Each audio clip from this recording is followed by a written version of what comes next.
It is springtime on the plains, and a lot is happening. We've got Auburn baseball rolling, Auburn softball. We've got A-Day coming up. Auburn basketball is into portal season now. So much is happening. We're going to break it all down on this edition of Talkin' Tumors. Thank you all so much for watching this episode. We've got some big things in store coming down the pike in the summer. Just go ahead and give you a heads up. There's going to be some changes coming to the show. I know right now the only way you're able to access the show is through YouTube. We will get back to where the show is available through podcasts. I know a lot of you enjoy listening to it through the podcast. Don't want to look in my face. I don't blame you for that. I enjoy the podcast as well. So my goal and my plan is to get it back into podcast form as well as YouTube come summer. So that is coming up. Just be on look out for that. But I appreciate you still watching on YouTube or however you are watching right now while we're kind of in this transition stage of things. But we still got a show to do, so we're going to keep delivering. Like I said, we've got A-Day coming up this upcoming Saturday, and we've got Auburn basketball portal news to talk about. But let's start with A-Day for our first segment here. So 2 o'clock on Saturday, Auburn will have A-Day, a more traditional A-Day. I believe Alex Golesh at the time of recording this episode, he had not yet given what the A-Day kind of structure is going to be yet. He said he was going to decide on that. Last week in his press conference, said he was going to decide on that over the weekend and then announce it, I guess, at some point this upcoming week. But at the time of this recording, he had not announced that yet. I do think it's going to be a little bit more of a similar structure to a game, more so than maybe we saw last year. So maybe more similar to a couple years ago with Hugh Freeze, but I'm not exactly sure. We'll see. Every coach does it differently. You know, spring games are such a cool thing. And unfortunately, in this era of college football, a lot of negatives of this era, and one of them has been the way spring games have not completely gone away, although for some teams they have. But the fact that they're not publicized as much anymore, that coaches are afraid to put them on TV, that coaches are afraid to do traditional games because they've been just so afraid of other teams, seeing their players and then trying to get them in the transfer portal. Well, thankfully this year there is no spring portal. We'll see if teams still try to work around that somehow. NCAA says they're going to enforce the rules if someone tries to get a player out of the transfer portal in the spring that leaves after spring. But we'll see. But as of now, there's not supposed to be any more additions to your roster after spring practice. This should be it. And so because of that, you're seeing more teams have spring practices and have spring games publicized this year. But even so, there's still some differences where I think like Alabama did not put their game on streaming, and there's just one example. A lot of teams aren't doing that. I really hate that. I really do. I think it's something for that fans get to enjoy and look forward to, and I think those should be able to be watched if folks can't get there in person. But I want to commend Auburn for doing a spring game and for making attendance free to this game. In the past, it's been like $5 or something. It's been cheap. It's been free before, I think, in the past as well. But I think this was a good decision by Auburn. It's free. For a lot of families, this may be their only opportunity to go to Jordan-Hare Stadium, to go to a game, because we all know how expensive games are to go to nowadays. And so I think this is really cool. This is an opportunity for families to come and see campus. And of course, Auburn's campus is beautiful all the time, but especially in the spring. So just a great opportunity. And I'm glad that Auburn is doing this. And you're gonna have a chance, if you want to come and watch this A-Day game on Saturday. So with that being said, what are we looking forward to? What are we watching for in this game? Well, I don't know what you're watching for, although it may be similar to what I am, but I'll give you what I've got my eyes on Saturday when I'm planning to be in the stadium to watch this game. How does Byrum Brown look? That's the first thing I'm curious in, and probably the first thing that you're curious about as well. He's supposed to be your quarterback. He's supposed to be one of the better quarterbacks in the SEC this season. How does he look in an Auburn uniform? We've seen it in practice, but how does he look out there in Jordan-Hare Stadium for his first time in front of a crowd? Is his timing right? How does his mechanics look? All those types of things that you may be curious in as you're a deep into football, but even if you're just more a casual fan, just enjoy watching, you're just looking forward to seeing what he does. What does he look like? Maybe this is your first time really getting to watch him play. Maybe you did not watch him at USF. Well, this is going to be a little bit limited because he's not going to run, I wouldn't expect. He's not going to get hit. Auburn's going to protect him. But you'll get to see his arm a little bit and get to see him command the huddle and things like that. So I'm looking forward to watching him and seeing how he leads and how he plays at the quarterback position. Understanding, though, that he is not in full self because a big part of his game, a big aspect of his game, is his ability to run the football, which I don't think we're going to see in this game. Probably the thing I'm most curious about, though, is what does the offensive line look like? So we know that Auburn is shuffling around a little bit along the offensive line. Stanton Ramil is likely to be a starter at one of the tackle positions for Auburn this season. He's been held out this spring. He had an off-season surgery, just recovering from that. He should be good to go for the fall, but he's been held out this spring, so that's given opportunities to other guys along the offensive line to get in there and get reps and potentially earn a starting position, at least heading into fall. So what does that starting offensive line look like? What do the rotations look like? And how do they block? Are they solid? Are they struggling? And those are things I'm curious about, and in large part because some of the returns early, at least from spring camp, was that the defense has been dominating. So we'll see if that is the case and how Auburn's offensive line handles Auburn's defense, especially if we get ones versus ones, which I hope that we do get some of that in this game. I don't know if we will or won't yet, but I hope we get to see some of that because I'd love to see this Auburn offensive line go up against what I think is going to be a solid defensive line for Auburn and see how they handle and match up against Auburn's defense in this game. So this is a little bit of a niche thing. If you've listened to the show for a while, you know how much I love offensive line, played offensive line. So this is maybe more of a niche interest for me, but it's an important interest. If Auburn wants to reach its full potential this year, offensive line play has to be improved compared to what it was last season. So we won't know the answer to that after the spring game, but it'll give us a little bit of a better idea. Number three, I want to see if the defense wins today. As I just mentioned, the defense seemingly has won most of the practices and the scrimmages that Auburn has had this spring. Does that continue into A-Day? If it does, what does that mean? Not too much to me. The defense usually wins. It doesn't mean the offense is going to be terrible. It also doesn't mean the offense is just going to be outstanding either. It's just hard to gauge too much from these games, but I am interested to see if the defense continues to win, and if they do, what does Alex Golesh make of that after A-Day on Saturday? And then Alex McPherson. This is a big story that hasn't been talked about much this spring. If you followed Auburn now, you know the Alex McPherson story and all that he's been through. Is he back to full health? It certainly seems that is the case finally after years of battling through everything that he's had to battle through. Just one of the most incredible stories that you will hear in college sports. The fact that he is still out there kicking the football and living his dreams is phenomenal. And it is so encouraging to hear his story and to see him out there and see him kicking. So I'm looking forward to watching him and seeing what his leg strength is. And he could be a big piece for this Auburn football team this year. If you know, hey, if we get it to about the 40-yard line, opponent's 40-yard line, we're good. We can kick a field goal. We can get points here. That's a big deal. So if he's back full strength and fully healthy this year for Auburn, that's massive. And so I'm looking forward to seeing him out there.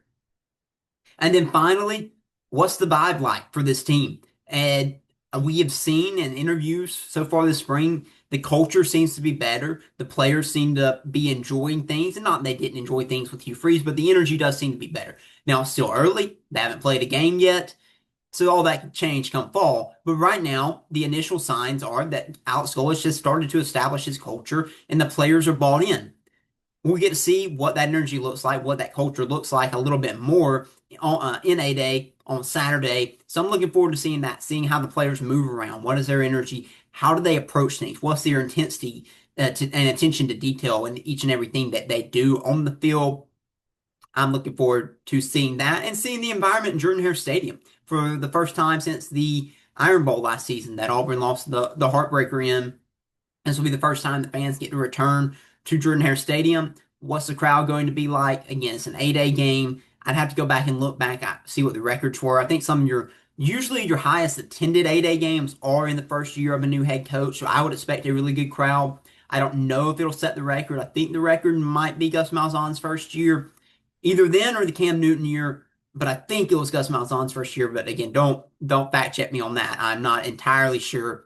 But I am interested to see what the crowd might look like on Saturday and just how it feels to be back in the stadium. So looking forward to A-Day on Saturday. And while we're talking about Jordan-Hare Stadium, I just wanted to make a note here. If you did not see the news this week, Auburn and Jordan-Hare Stadium will be hosting a soccer-friendly match prior to the World Cup in June. in Jordan-Hare Stadium. It'll be between Argentina and Iceland. One of the greatest soccer players of all time, Lionel Messi, will be there and is supposed to be playing in that game for Argentina. Look, I'll just be honest with you. I don't watch soccer. I don't know much about soccer, but I do know who Lionel Messi is, and I do know this is a big deal. This is a big deal for the city. This is a big deal for the city of Auburn, for the university, and for Auburn to be able to bring in a ton of tourists. It'll bring in a ton of revenue. So I think this was an awesome thing, and to get to play it in an historic venue like Jordan-Hare Stadium, I think it's really, really cool. And so I think that was a great job. I give a ton of credit to all those involved in this decision to get this game here. And I think it'll be a great thing for the city and for the university and for fans of soccer, and then also just Auburn fans who are curious about it and want to attend. So I think it's a really cool and a really neat thing. So I did just want to make note of that, that was some big news that happened this past week. Okay, speaking of big news, easy transition here. Let's shift to Auburn basketball. A lot of news this past week. There's going to probably be a lot of news this upcoming week. By the time you're watching this episode or listening to this episode, it might be the case that some more news is already broken. But I'm just giving you the latest news that I can as of the time I am recording this episode. So forgive me if things have happened by the time you're watching or listening to this. This is the latest I have at the moment I'm recording this. So first, we had some departures this past week. Auburn had multiple players decide to enter the transfer portal. So let's start with that. So Philip Jovich was one of the first ones to enter the transfer portal. I think he was the first one to enter the transfer portal for Auburn. That surprised me. I said on last week's show that I felt pretty confident that he was going to return. But again, those are just gut feeling. I had no intel. What I didn't know was that Philip Jovich and his agent decided they could get more money elsewhere, and to each their own. He decided to do that. He ended up transferring to UCLA. And I think what fans have to be careful here is, look, be careful in your criticism of these players.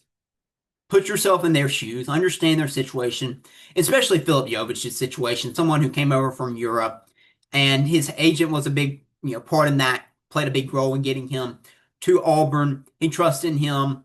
It doesn't mean that those guys didn't love Auburn. Some didn't, but I really do think Philip Jovich loved Auburn and enjoyed his time here at Auburn. But he made a decision that he felt was best for him, and that was to go on to UCLA. So you can be frustrated by it. I just always, my thing similar to, don't hate the player, hate the game. I feel that way about the NIL transfer portal era that we're in. Don't hate the players, hate the system. That's really the way I feel about it. Like, I do hate the system that we're in right now.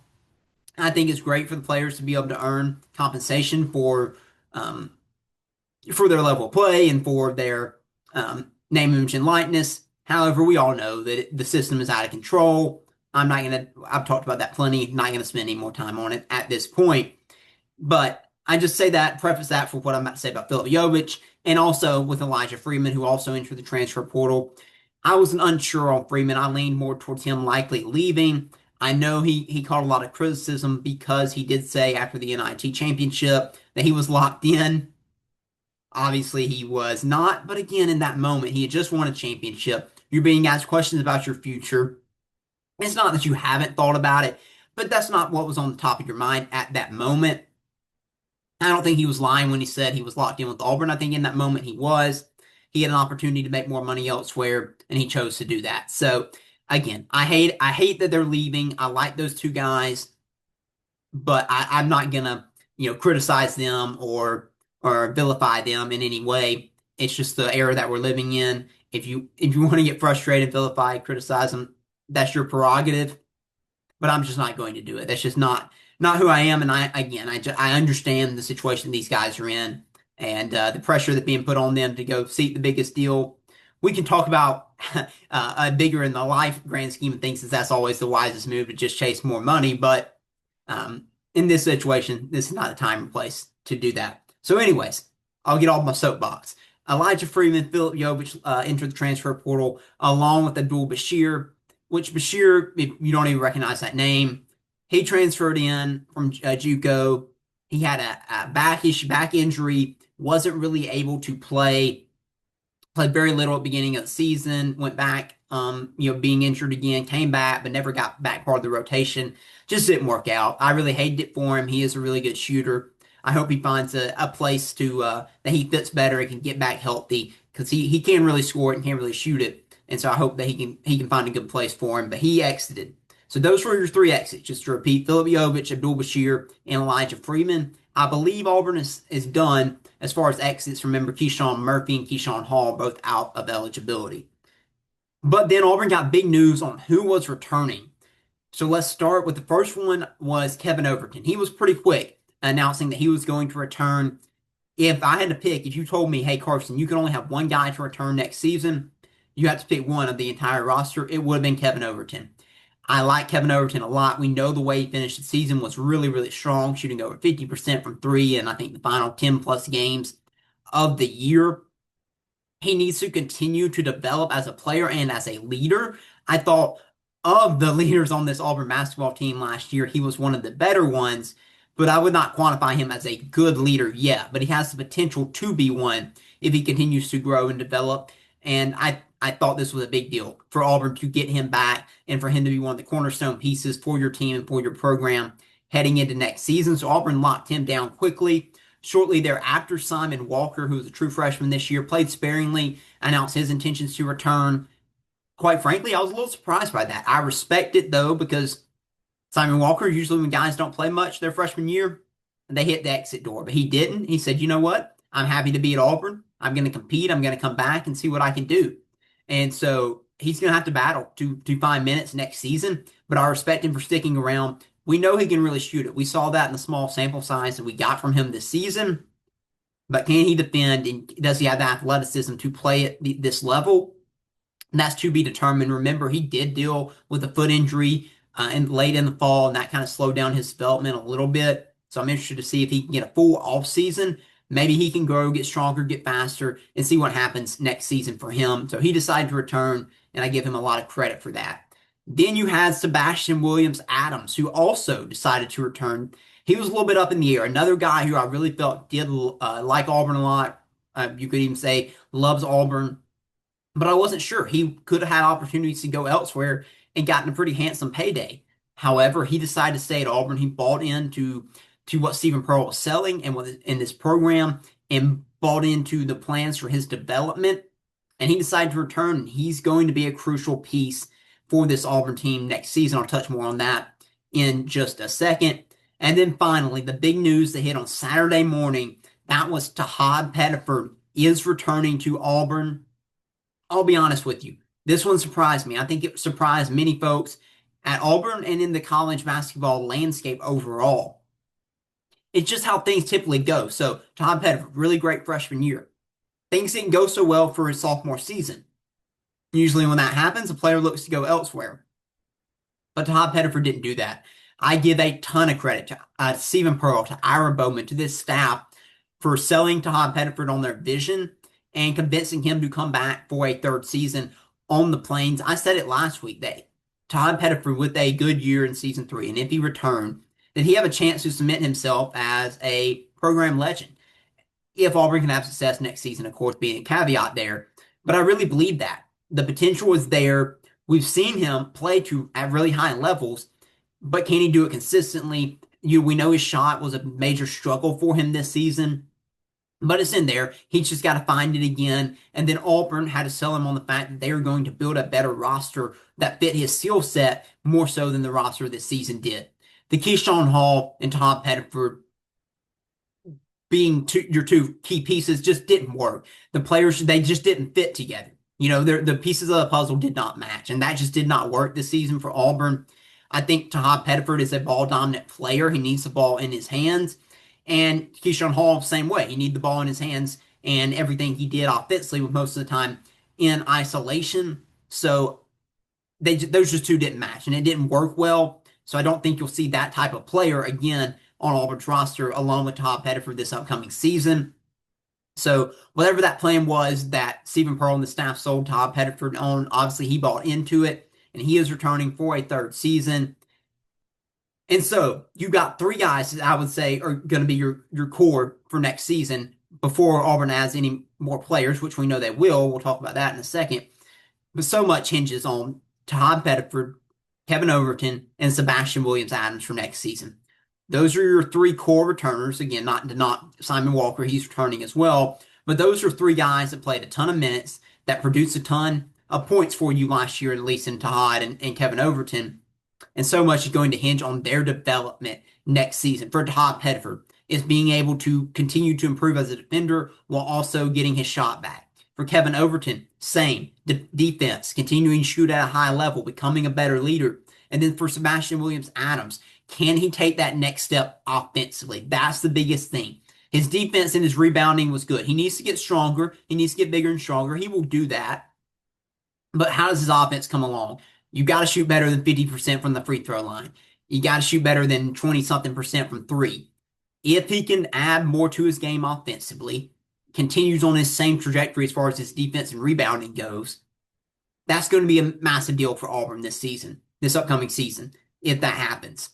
So those three guys are going to be so critical to Auburn's success because they are the three returners and they are the three guys that you're seemingly building this team around for next season. Along with that, those are the three guys you're counting on to establish your culture.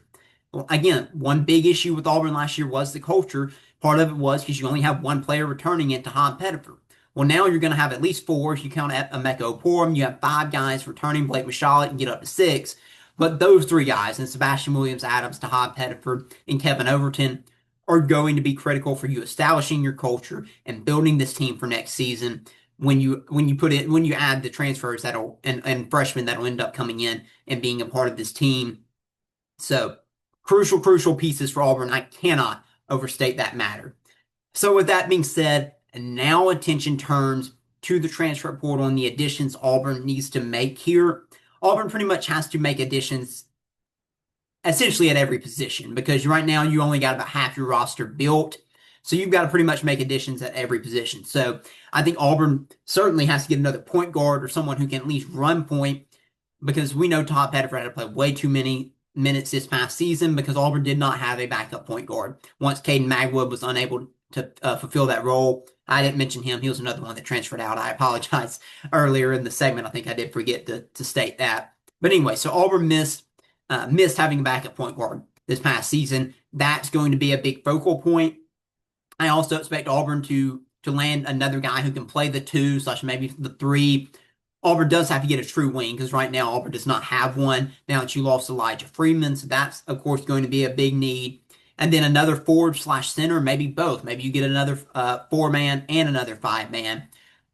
I don't think Auburn's going to make the same mistake twice of having too few of options in the front court. Again, you know this past season that was a main weakness.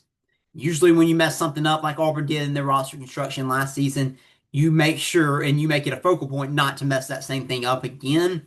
So I fully expect Auburn to add more depth to the front court here because right now Auburn has already added a center and Narcisse Ngoy, but you got Sebastian Williams-Adams returning, Emeka Oporum if he can get back up to health, but I would still expect Auburn to make a couple more additions there. A lot of visits are being scheduled. You're seeing Auburn mentioned with a lot of names. I'm not going to get into that yet. I'll just wait until either guys are close to committing or have committed before I, kind of dive into that. By the time you're watching or listening to this episode, maybe there has been another addition or two, but that should play out over the next couple of weeks. That Auburn will add some more guys. I don't expect Auburn to add any top 15 portal edition. So last year Auburn did that, like with Keyshawn Hall was top 15 portal edition. In the past, Auburn has done that, but because Auburn spent the money they did on retention, especially for Todd Pettiford, I don't expect to see Auburn get in the mix for someone really big in the transfer portal this cycle because of that. Because essentially, if Todd Pettiford was like a top 15 portal edition, because he would have been a top 15 portal player had he entered. So that's where we stand. Again, a lot going on the Plains this spring, as always. But thank you so much for watching or listening to this episode. And if you haven't already, I just ask you would like and subscribe to the show. Again, I greatly appreciate it. And we will be back with another edition of Talkin' Tumors soon.